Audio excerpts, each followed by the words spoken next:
Two people have been arrested in a Box Butte County missing person investigation that has now since been determined to be a homicide. KNEB.TV News starts right now. From your trusted source for news in western Nebraska and eastern Wyoming, this is KNEB.TV News. Presented by Platte Valley Companies, premier provider of financial services. Hello, I'm Ryan Murphy. This is KNEB.TV News powered by Platte Valley Companies. Thanks for joining me. And our top story, a Nebraska State Patrol spokesperson says after preliminary autopsy results on Monday, investigators are confident a deceased male found in a shallow grave in rural Box Butte County last week is Ibram Cifuentes. Cody Thomas tells KNEB News additional testing is being conducted towards full confirmation as part of the ongoing investigation. 26-year-old Tamara Bingham of Alliance was arrested last week on suspicion of first-degree murder and booked into the Sheridan County Jail. Online court records do not yet show any case information. Meanwhile, 32-year-old Matthew Landreth of Alliance is scheduled to be arraigned in Box Butte County Court tomorrow on a Class 2A felony charge of accessory to a Class 1 felony. Earlier this week, Assistant Attorney General Sandra Allen was appointed as Special Deputy County Attorney to prosecute the case against Landreth.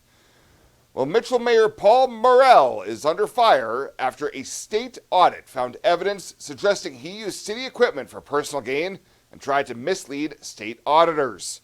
According to an APA letter to the city, citizen provided photos reportedly show Morrell using a city-owned UTV to spray weeds near his home, though he claimed it was personally owned, a claim auditors say didn't hold up.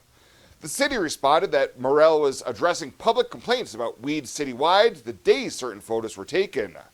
Auditors also flagged more than $47,000 in questionable payments to his business, the Handyman, citing vague invoices to the Mitchell Care Center and a lack of city council approval on some payments.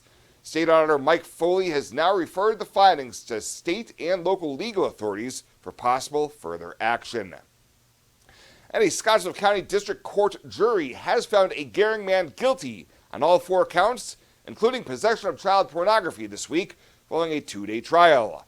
20-year-old Jesse Jennings was arrested in April following an investigation by the Scottsbluff County Sheriff's Office, which revealed that Jennings was communicating with a 15-year-old about meeting up to have sex, and the two had already sent illicit photos to each other. On Tuesday, the jury came back with guilty verdicts on charges of possession of child pornography, enticement by an electronic communication device, intentional child abuse, and contributing to the delinquency of a minor. Judge Andrew Miller accepted the guilty verdicts, ordered a pre-sentence investigation, and Jennings will be back in court on December 5th, where he could face up to 20 years in prison. We'll have more news right after this.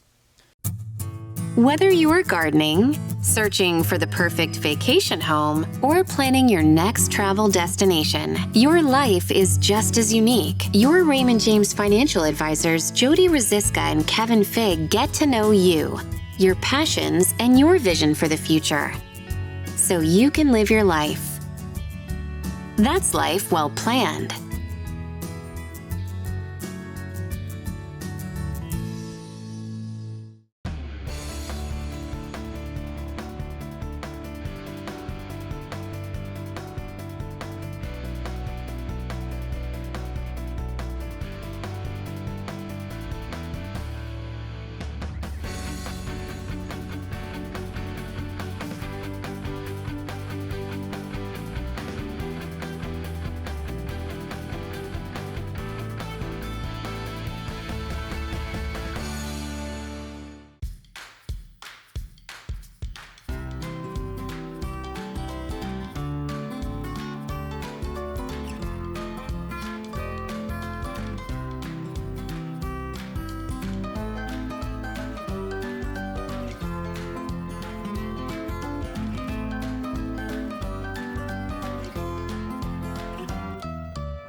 Welcome back. The Riverside Discovery Center's director, Kai Hodgson, told the Scottsville City Council earlier this month it's been a year of growth, challenges, and new milestones. He says staff completed emergency training and expanded outreach. connecting with community groups and local events. As you can see, so far this year has been a year of growth, resilience and community for IDC. We faced challenges, celebrated milestones and strengthened the bonds that make the place special. To my staff, the volunteers, supporters and community partners such as yourself, I just want to say thank you. We couldn't do this without you, and as you've seen, together we're building the bright future for Riverside Discovery Center.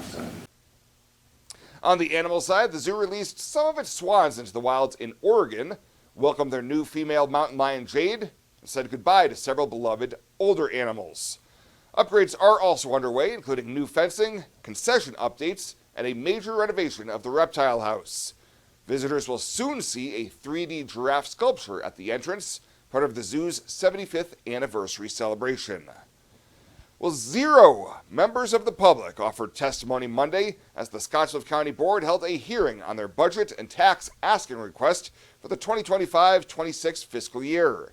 Management accountant Lisa Ryan explained it to commissioners that tax asking will be about $1 million more than last year at over $15 million. Ryan said when you look at where the money is spent, it's clear Scottsbluff County is unique in the Panhandle. I know we sometimes it's hard to acknowledge that, but we serve a lot of purposes that the counties adjacent to us do not. And part of our we talk about it and it'll be coming up in more of our union discussions. Our salaries are comparable to larger counties in the state. So we have bigger needs and bigger expenses, unfortunately. Our comp center going at a staff of 20-some people and our detention 75 people out there, and we serve a lot of needs here. She noted that the county will be keeping their levy the same as last year, so the increase in tax asking is completely due to property valuation real growth and inflation. The county and Gering School District will be the only 2 tax districts that will have representatives at the Truth in Taxation Pink Postcard Joint Hearing, which will be at the Gering Civic Center on September 22nd, starting shortly after 6 p.m. I imagined retirement in a place where we could enjoy our golden years, where adventure and friendship are the only items on the schedule. The Garden Homes at Northfield gives us the luxury we planned for and peace of mind when it comes to convenience, safety, and comfort. We never have to stop and think about the day-to-day upkeep. We love to explore abroad, but most importantly in our backyard. So much to do, so much to see. Here at Northfield, we get the protection of life care, incredible tax benefits, and secured rates for aging services. It's peaceful, knowing that if our needs change, we'll be taken care of. And most importantly, that our kids will never have to make any tough decisions. There never seemed to be enough time to do all the things we wanted. Now we get to focus our energy on enjoying what this community has to offer. At the Garden Homes, life is ours again. A place we had dreamed about. A chance to focus on us.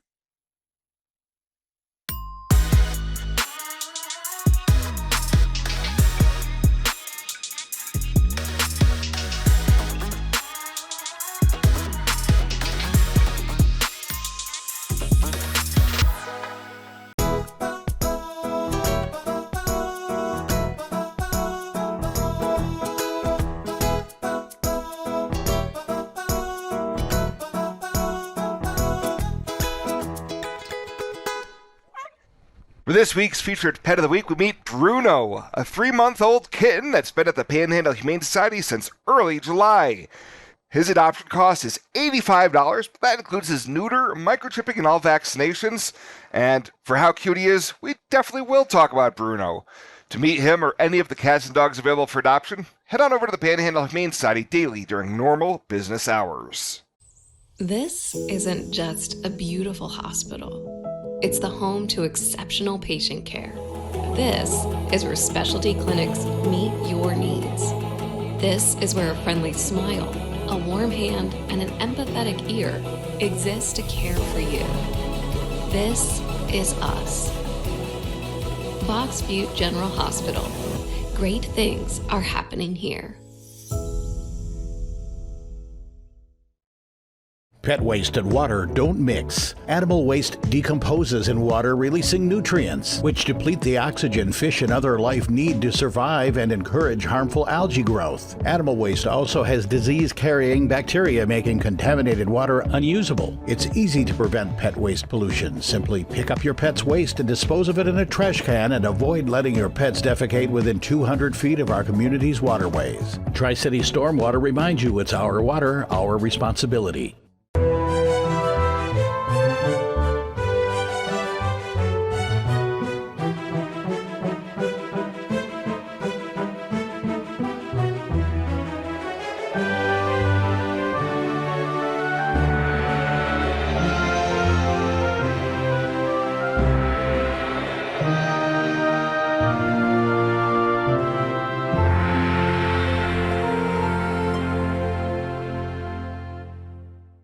Let's take a look at your midweek community calendar, brought to you by Riverstone Bank.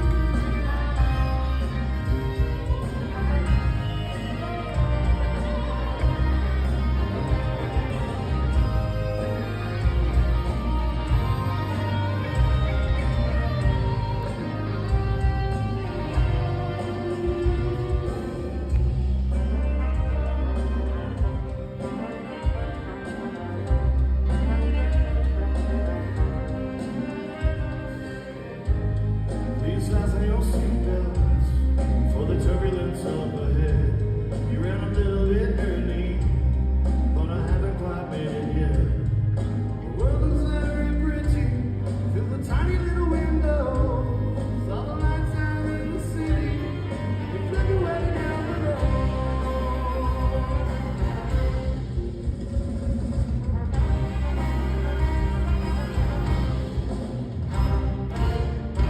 Working on the photographs, memories in my head.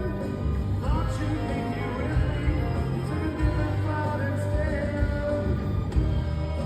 I miss my connection, but now I'm missing you. You still haven't landed. You took a red eye to the moon, red eye to the moon.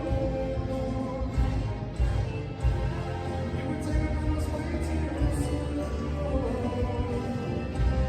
Don't fly across the sky. Never feel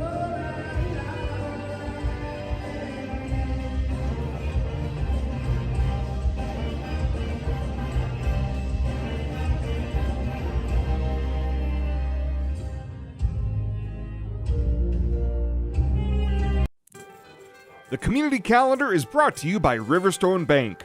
We're local, and we love our community. Welcome to Kelly's Liquor, your liquor cabinet. Whether you're a wine enthusiast, a whiskey sommelier, a tequila connoisseur, or you just love your beer, Kelly's has the best selection of what you're looking for. Family owned and operated since 1946 and right on 27th Street in Scottsbluff. Come see us today at Kelly's Liquor, your liquor cabinet. And remember to be a good neighbor. Don't drink and drive. Kelly's Liquor, West 27th Street in Scottsbluff.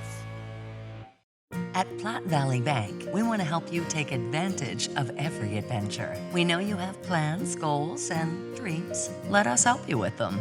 Whether it is building, buying, or renovating, we have the home loan or home equity line of credit to fit your needs. Stop in and see us at Platte Valley Bank and let us help make your dreams a reality. You belong here. Platte Valley Bank, member FDIC, equal housing lender. And finally tonight, Scottsbluff Mayor Betsy Vidlac took time during this week's City Council meeting to declare a proclamation to honor a privilege our forefathers laid the groundwork for. September 17th of each year is recognized as Constitution Day and Citizenship Day in the United States, commemorating the signing of the U.S. Constitution. In 1787, acknowledging the millions of immigrants who have embraced the values and responsibilities of American citizenship. And whereas Citizenship Day in the week of September 17th through the 23rd, also known as Constitution Week, offer an opportunity for all Americans to reflect on the rights, privileges, and obligations inherent in being a citizen, whether by birth or by choice. This proclamation encourages all citizens to reflect on the meaning and responsibilities of citizenship, engage in civic activities and discussions related to the Constitution, recognize and appreciate the contributions of naturalized citizens to our community, and support efforts to educate and assist permanent residents on their journey to citizenship. Well, that is it for us this time. Thank you so much for tuning in. Stay safe out there. We'll see you here next time.